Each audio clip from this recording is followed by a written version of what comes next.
السلام علیکم ګرانو محترمو لیدونکو، رب دې وکړي چې روغ خوشحاله یاست او د دویچ میټ ابراهیم یوټیوب چینل ته د جرمني ژبې د زده کولو لپاره ښه راغلاست. د نن ورځې په درس کې به Freizeitaktivitäten نو هغه وخت چې موږ اضافه لرو د تفریح په شکل، نو څنګه هغه کارونه کې اجرا کولی شو. دلته وایي In meiner Freizeit gehe ich gerne spazieren. In meiner Freizeit gehe ich gerne spazieren.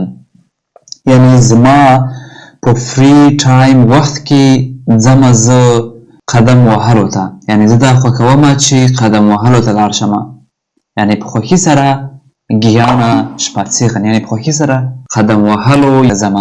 Weil es mich entspannt، ځکه چې هغه زما لپاره یو د خوشحالۍ سبب کیږي.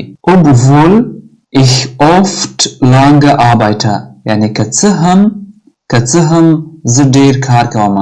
Finde ich immer Zeit für Sport، یعنی پیدا کوم زه همیشه وخت د تمرین لپاره، د سپورت لپاره. Wenn das Wetter schön ist، کله چې په خاص ډول سره هوا ښه وي. Treffe ich mich mit meinen Freunden im Park، بیا که چیرته هوا ښه وي زه ملاقات کوم زما د ملګرو، زما د دوستانو سره. چیرته؟ په پارک کې. Manchmal، یعنی ځینې وخت spielen wir Fußball، یعنی ځینې وخت موږ لوبه کوو د فوټبال لوبه کوو.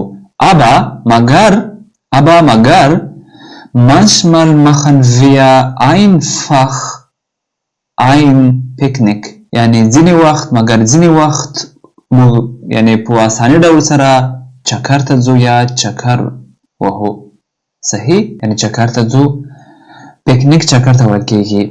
Es ist wichtig، دا مهمه ده. Es ist wichtig، دا مهمه ده dass man regelmäßig Zeit für sich selbst hat.